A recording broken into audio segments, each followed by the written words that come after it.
नमस्कार दोस्तों, मैं यज्ञ और आप सबका बोलती कहानियाँ बाय ममता भट्ट पे स्वागत है। अगर आप यहाँ नए हैं तो प्लीज़ इस वीडियो को लाइक करें और इस चैनल को सब्सक्राइब करें और बेल आइकन ज़रूर दबाएं। नमस्कार आप सभी को, कैसे हैं आप सब। तो दोस्तों, आज पुणे का ये दूसरा व्लॉग आएगा आपके पास। हुआ क्या है कि अभी हम नए नए आए हैं, सब कुछ नया है, सामान बिल्कुल लेके नहीं आए, तो हमें हर छोटे छोटे मोमेंट्स में ना किसी सामान की ज़रूरत पड़ रही है। तो अभी 2 दिन तो बारिश बिल्कुल रुक गई थी, लेकिन आज फिर से बारिश आई है। बहुत प्यारा सा मौसम हो गया है और तबीयत भी अब ठीक है, मेरी भी और दीवा की भी। तो दीवा कॉलेज चली गई है, तो हमने गूगल बाबा से पूछा कि हमको कोई लोकल मार्केट अगर दिखा सके, तो उसने सजेस्ट किया है मनीष मार्केट, यानी कि रविवार वाड़ा। वाड़ा मतलब होता है मार्केट, और यहाँ शनिवार, रविवार, बुधवार ऐसे वाड़ा है अलग अलग, जो हम अलग अलग टाइम पे डिस्कवर करेंगे। तो आज हम जा रहे हैं मनीष मार्केट। कोई मुझे देख रहा है व्लॉग बनाते हुए, मैं थोड़ा सा परेशान हो रही हूँ, लेकिन इट्स ओके, ये मेरा काम है।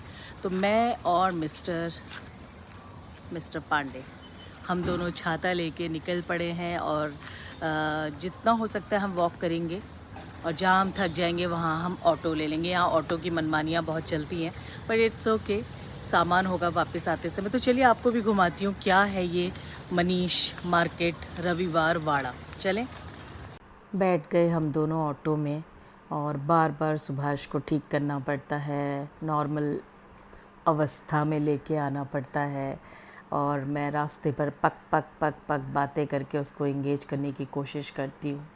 ये शनिवार वाड़ा है जिसको देखने हम बाद में आएंगे। इसके बारे में मैंने बहुत सुना है, और ये एक हिस्टोरिकल प्लेस है। अब हम एंटर कर रहे हैं मनीष मार्केट की तरफ। तो देखा जाए तो ये एक पुराना मतलब पुणे मुझे लगता है ना, काफ़ी पुराना चांदनी चौक सदर मार्केट टाइप कोई जगह पे पहुँचे हम लोग। बहुत ज़्यादा ट्रैफिक था, तो हमको ऑटो वाले ने बाहर ही उतार दिया। और अच्छा है, पैदल चलेंगे तभी तो हम देख पाएंगे कि यहाँ कैसा है और क्या है। आइए चलिए। गलियों में बहुत सारे चौराहे हैं, तो मैं डिसाइड नहीं कर पा रही हूँ कि मैं जाऊँ किस तरफ, और सुभाष भी खो गए मेरे से। जो हमें समझ में आया है वो ये है कि ये एक सदर बाज़ार या चांदनी चौक टाइप मार्केट है, और बारिश होने की वजह से थोड़ा सा कंजेस्टेड लग रहा है, लेकिन सब कुछ मिल रहा है यहाँ पे। तो अभी देखते हैं, हम जो चाह रहे हैं वो अगर मिल जाए। मुझे थोड़े रग्स, कारपेट चाहिए, तो if I get it. Subhash ने मुझे याद दिलाया कि ममता, बहुत सारे छोटे छोटे बर्तन चाहिए, अच्छी शॉप है, चलो ले लेते हैं। तो देखते हैं। हमने कुछ बर्तन खरीदे जो हमको बहुत ज़रूरत हो रही है इस समय, और बारिश की वजह से क्या है ना, यहाँ पे मतलब बहुत पानी पानी हो गया है, गली है छोटी सी। तो सुभाष हो रहे हैं बहुत इरिटेट, और मुझे फोर्स कर रहे हैं कि वापस चलो प्लीज़, मुझसे नहीं हो पाएगा। जबकि मैंने उनसे रिक्वेस्ट किया था कि आप मत चलो, मुझे मालूम है उसको आदत नहीं है इन सब जगहों की, बट वो ज़बरदस्ती आए, और अभी मुझे ज़बरदस्ती लेके जा रहे हैं ना। I am very angry, but जाना तो पड़ेगा, ऑप्शन नहीं है। तो देखती हूँ थोड़ा सा और कितना घुमा सकती हूँ उनको मैं। प्रभु गणेश के दर्शन करते हुए हम धीरे धीरे और आगे को बढ़े, और इसको बोलते हैं वड़ा पाव चौक। जहाँ देखो वड़ा पाव वड़ा पाव। एक छोटा सा बैग भी है। अब हम जा रहे हैं मनीष मार्केट के अंदर। तो ये भी यूजुअल है, नॉर्मल। जैसे आपको बहुत सारा सामान एक साथ ख़रीदना है तो आप आराम से अपना समय लेके आइए यहाँ पे। और यंग बच्चों के लिए बहुत कुछ है, तो आई थिंक दीवा को मिस कर रही हूँ मैं। दीवा को लाना चाहिए था मैंने अपने साथ, तो कोई बात नहीं, नेक्स्ट टाइम पे दीवा को लाऊंगी। और यहाँ पे क्योंकि शॉपिंग करते हैं, तो बैग्स की बड़ी अच्छी अच्छी शॉप्स है ये सामने। तो फाइनली मैं ले रही हूँ ये, इसको बोलते हैं बुगाड़ी या बुगड़ी बोलते हैं ना इसको। तो ये कहाँ पहना जाता है मैं अभी आपको दिखाऊंगी। इनका मैं कार्ड भी ले रही हूँ, आपको दिखा देती हूँ कार्ड। और मैं दिखा वाला जो होता है इस जगह पे इसको पहना जाता है। कैसे पहनूंगी वो मैं घर जाके आपको दिखाती हूँ। और बात ये हो रही है कि मैं कहीं भी जा रही हूँ, सुभाष खो जा रहे हैं यहाँ पे। अब वो फिर कहाँ है मुझे नहीं मालूम, और क्या है ना, घूमते हुए उनको पीछे मुड़ के देखने की आदत नहीं है। तो शायद जब मैं ज्वेलरी शॉप में घुसी हूँ, वो बिना मेरे को, मतलब उन्होंने ये नहीं सोचा कि मैं हूँ कि नहीं हूँ, वो चल दिए। अब गॉड नोज़ वो कहाँ है। थोड़ी देर बाद आराम से बुलाऊंगी।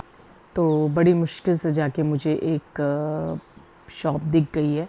ये तो खैर आर्टिफिशियल ज्वेलरी और यहाँ के जो शॉप्स हैं वो सब हैं। तो ये मिली मुझे एक ऐसी शॉप जहाँ शायद मुझे छोटे जो होते हैं ना सिटिंग ये सब मिल जाए, लेकिन थोड़ा बहुत लेके ही हम वापस घर आ गए क्योंकि सुभाष ने बहुत हल्ला मचा दिया। कोई बात नहीं, मेरे साथ तो आए कम से कम।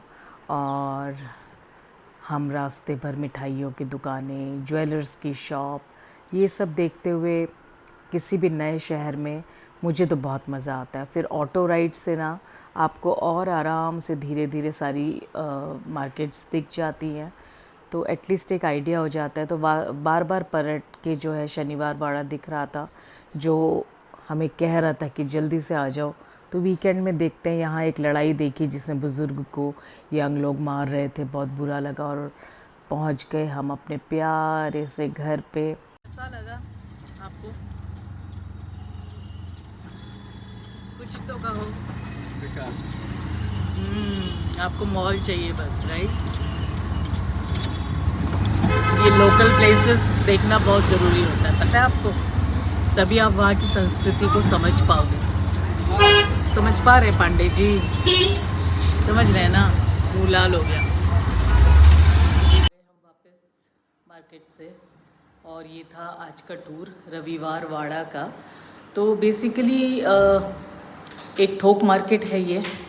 तो आपको जैसे बर्तन चाहिए थोक में बहुत सारे चाहिए नए, आप कहीं आए हैं और आपको किचन के और भी बहुत सारे सामान चाहिए, और आपको छोटे मोटे यूटिलिटी के आइटम्स चाहिए, जैसे मैं छोटा कारपेट वगैरह लाई हूँ, तो उन सब के लिए अच्छा है। बाकी तो मॉल है ही, यहाँ पे मॉल की कोई कमी नहीं है। हमारे आसपास मॉल वगैरह ज़्यादा है, इस तरह की मार्केट नहीं है।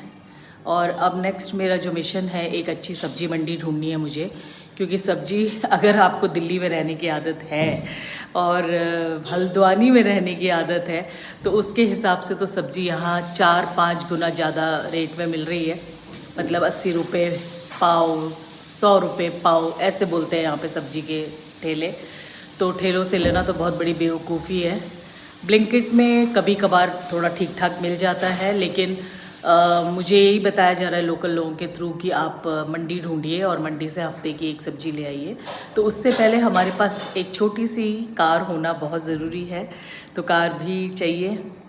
देखते हैं, 4.5 साल 5 साल यहाँ रहना है, हो सकता है आगे भी रहे, तो उसी हिसाब से फिर करेंगे। आशा करती हूँ आपको ये मार्केट अच्छी लगी होगी, मुझे बहुत अच्छी लगी। सुभाष को आदत नहीं है तो थोड़ी बहुत ठीक भी लगी। प्रॉब्लम ये है कि वो साथ नहीं छोड़ते हैं, हर जगह मेरे साथ ही चलते हैं वो, तो इसलिए झेलना तो पड़ेगा, है ना? तो थैंक यू सो मच। अगले व्लॉग में मिलते हैं आपसे। Bye for now. Thank you for watching. ये सब मैं यज्ञ की वजह से कर रही हूँ, है ना यज्ञ? तो यज्ञ और मेरी तरफ से हमारे इस प्यारे व्लॉग को देखने के लिए आप सभी का शुक्रिया। से थैंक यू यज्ञ। म्यूज़िक के रूप में थैंक यू करेगा सबको। और यज्ञ आप सबको बहुत प्यार करता है और मैं यज्ञ को बहुत प्यार करती हूँ। बाय।